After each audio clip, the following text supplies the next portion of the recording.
नमस्कार दोस्तों, मैं हूं नम्रता महाडिक और स्वागत है आपका नॉलेज टॉपिक्स में।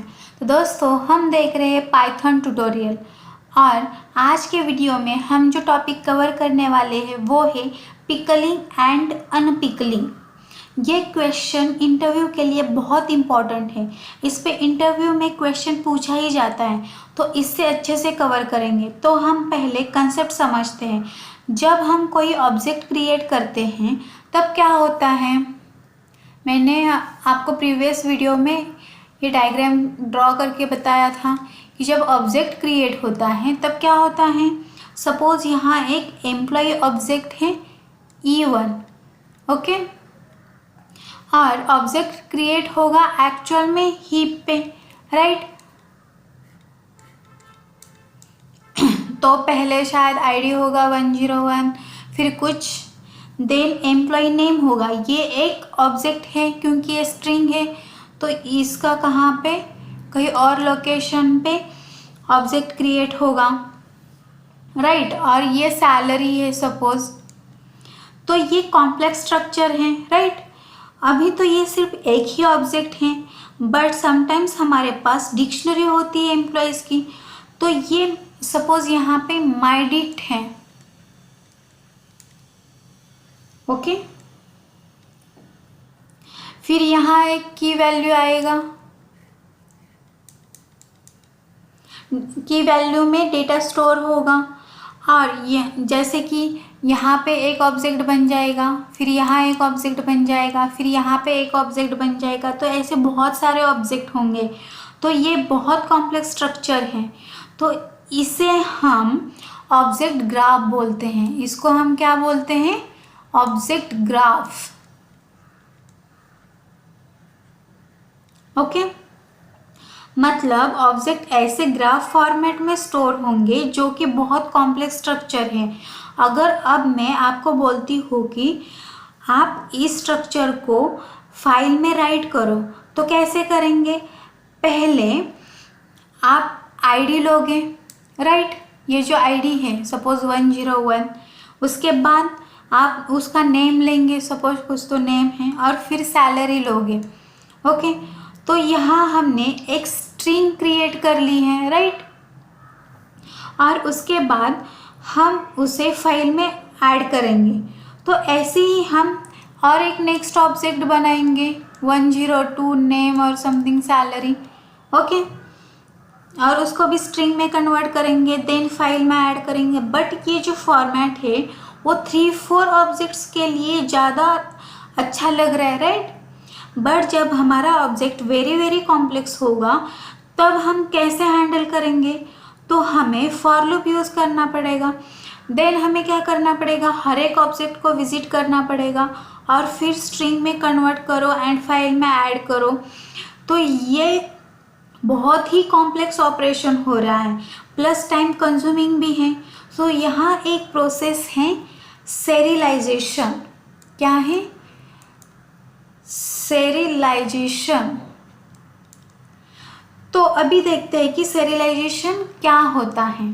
तो सेरिलाइजेशन क्या है कि ये चंक ऑफ डेटा रीड करो और उसको बाइट बाय बाइट फॉर्मेट में कन्वर्ट करो। मतलब ऐसे पूरे एक लाइन में उसको कन्वर्ट करो।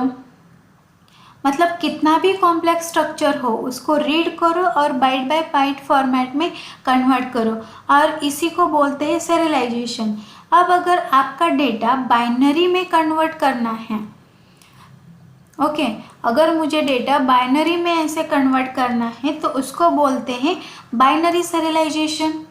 क्या बोलेंगे, बाइनरी सेरिलाइजेशन।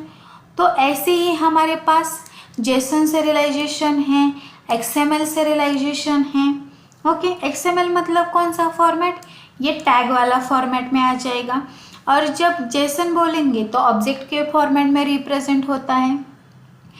अब क्वेश्चन ये है कि हमें सेरिलाइजेशन क्यों चाहिए, तो उसको समझने के लिए हम एक रियल लाइफ एग्जांपल कंसिडर करते हैं।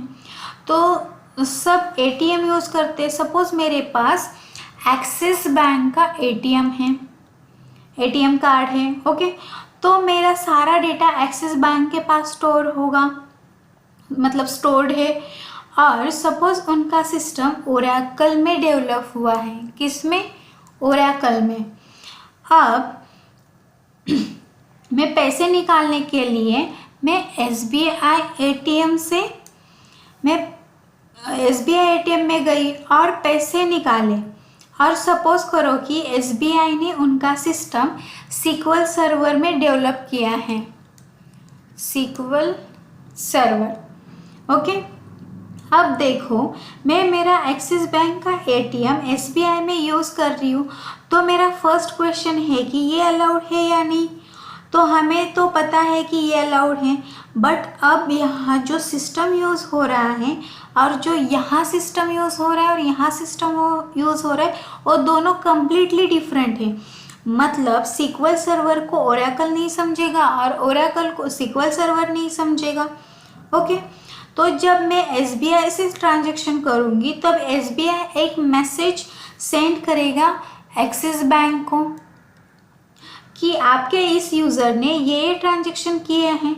मतलब बैंक्स के बीच में क्या होता है? कम्युनिकेशन होता है, करेक्ट। सिमिलरली अगर SBI का कस्टमर एक्सिस बैंक के ATM से ट्रांजैक्शन करता है तो क्या होगा? एक्सिस बैंक इंफॉर्मेशन भेजेगा SBI को, राइट। तो ये जो ट्रांजैक्शन होता है वो कैसे होता है इंफॉर्मेशन का? ये ओवर द नेटवर्क होता है। तो जो इंफॉर्मेशन सेंड हो रहा है वो यहाँ ऑब्जेक्ट में है। किस में है? ऑब्जेक्ट में है, ओके। इस ऑब्जेक्ट के इंफॉर्मेशन को सीरियलाइज्ड किया जाता है, देन वो सेंड किया जाता है अदर यूज़र को, ओके।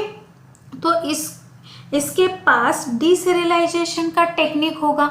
अभी ऑब्जेक्ट को सीरियलाइज किया और इसके पास भेजा, अब इसके पास डीसीरियलाइज का टेक्निक होता है। Deserialization is a reverse procedure of serialization. मतलब जो डेटा हमें मिला है हमें उसको रिवर्स प्रोसेस में रीड करना है। मीन्स ये चंक्स ऑफ डेटा सपोज है यहाँ पे, वो जो रिसीव होगा उससे हमें ऑब्जेक्ट रिक्रिएट करना है। क्या करना है? ऑब्जेक्ट रिक्रिएट करना है,